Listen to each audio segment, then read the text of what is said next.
ଏଠି ମୁଁ ନର୍ସିଂ ମୋର ଚାକିରି କରୁଛି କିନ୍ତୁ ତମେ ଏଠି ଆରେ ସାଙ୍ଗ ତ ଆମର ଆଉ ଚିନ୍ତା କରିବା ନାହିଁ ମୋ ସଙ୍ଗା କରି ନିଶ୍ଚୟ ଭଲ ହେଇଯିବି ଏ ଦେଖୁନୁ ଆମ ରଜତଟା ପୁରା ଏଇଠି ଅଛି ଆରେ ରଜ ଆରେ ତୋ ବୋଉର ଦେହ ଭୀଷଣ ଖରାପ ତୁ ଟିକେ ବସେଇଦେ ନା ତୁ ଟିକେ ବସେଇଦେ ରଜ ଏମାନଙ୍କୁ କହିଦିଅ ଏଇଟା ହଉଛି ପ୍ରାଇଭେଟ ନର୍ସିଂ ହୋମ୍ ସରକାରୀ ଡାକ୍ତର ଚିକିତ୍ସାଳୟ ନୁହେଁ ପ୍ରଥମେ ଟଙ୍କା ଡିପୋଜିଟ୍ କଲେ ମତରେ ଭିଡିଓ କର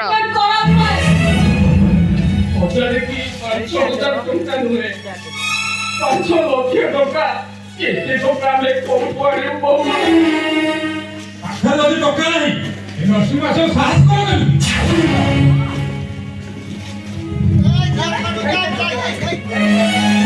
ଭଗବାନ ପାଠ ପଢେଇ ଆଣିଲେ ରେ ସେଇ ଦେଖୁ ଆମେ କଣ ଜାଣିଥିଲୁ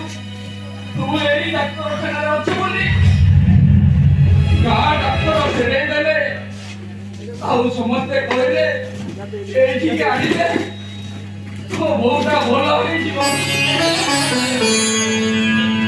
আর তাহলে তোমার স্ত্রীটা মরিଯିବ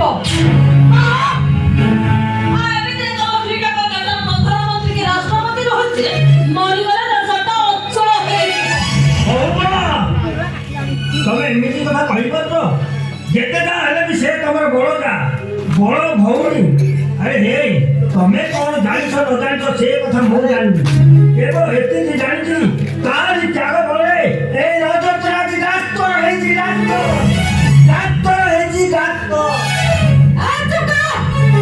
କହିଲେ କହିଲେ ଡାକ୍ତର ହେଇଛି ଡାକ୍ତର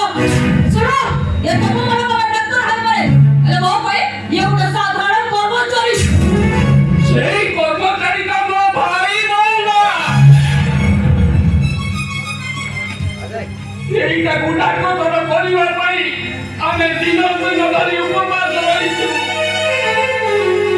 এইଟାକୁ ଡାକ୍ତର କରିବା ପାଇଁ ମୋ ସାନ ଭାଇ ଭଉଣୀ ଦିଟାକୁ ଆମେ ମୂର୍ଖ କରିଦେଇଛୁ ଆଜି ଆମେ ବିପଦରେ ପଡ଼ିଛୁ ଏ ସମୟରେ ସାନ ଭାଇ ହିସାବରେ ସାହାଯ୍ୟ କରିବା ସରକାର ଧର୍ମ ନୁହେଁ ହଁ ତମେ କେମିତିକା ସ୍ୱାର୍ଥପର ମଣିଷ ସେଇଟା ମୁଁ ଭଲ ଭାବରେ ଜାଣିପାରୁଛି ନିଜ ସ୍ତ୍ରୀ କହିଥିବା ଜାଗାରେ ନର୍ସ ଚାଲି ଆସିଛ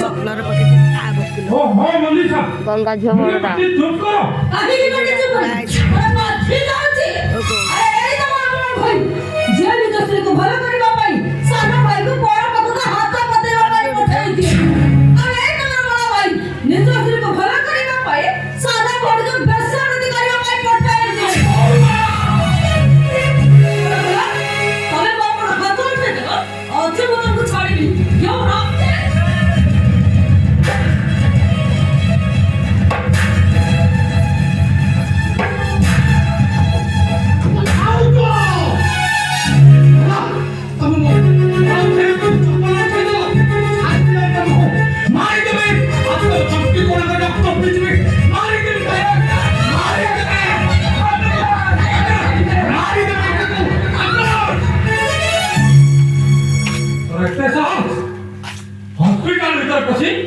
हॉस्पिटल मालिकाणी को हाथ उठाओ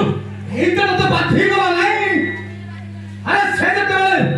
তো বড় ভাইଙ୍କ উপরକୁ ଚପଲ ଉଠଉଥିଲା ସେଇଟା କଣ ତ ଆଖିକୁ ଦେଖା ଯାଉନଥିଲା ଏମିତି ଭୁଲ କରିବା ସେମିତି ଶାସ୍ତି ପାଠ ଦରକାର ହଁ ସେ ଭୁଲ କରିଛି ଖାଲି ଭୁଲ କରିନି ମସ୍ତ ବଡ଼ ଭୁଲ କରିଛି ତାର ଭୁଲ ହଉଛି ତୋ ଭଳି ଗୋଟେ ବେଇମାନ ଭାଇର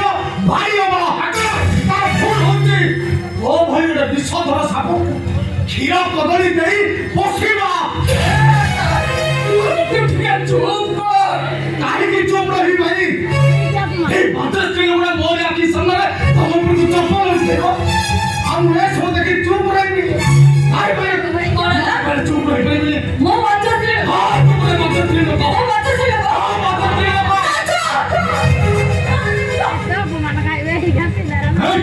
କଣ କହିଲୁ ହଁ ତୁଇ ବାଜାର ଲୋକ ଆମେ ଥରେ ନୁହେଁ ଆମେ ହଜାର ଥର କହିବି ତୋ ସ୍ତ୍ରୀ ଗୋଟେ ଭଦ୍ରଶ୍ରୀ ଲୋକ ଭଦ୍ରଶ୍ରୀ ଲୋକ ଭଦ୍ରଶ୍ରୀ ଲୋକ ବାଜେ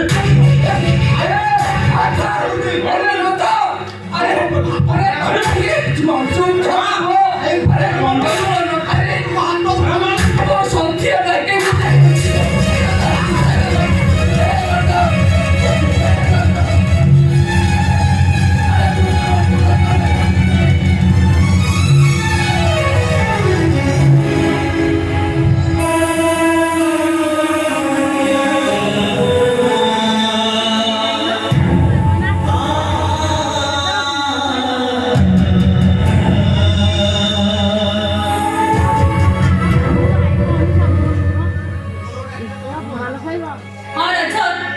तमर ऑपरेशन केस अछि तमे कोठी दिछ अरे चल बुझी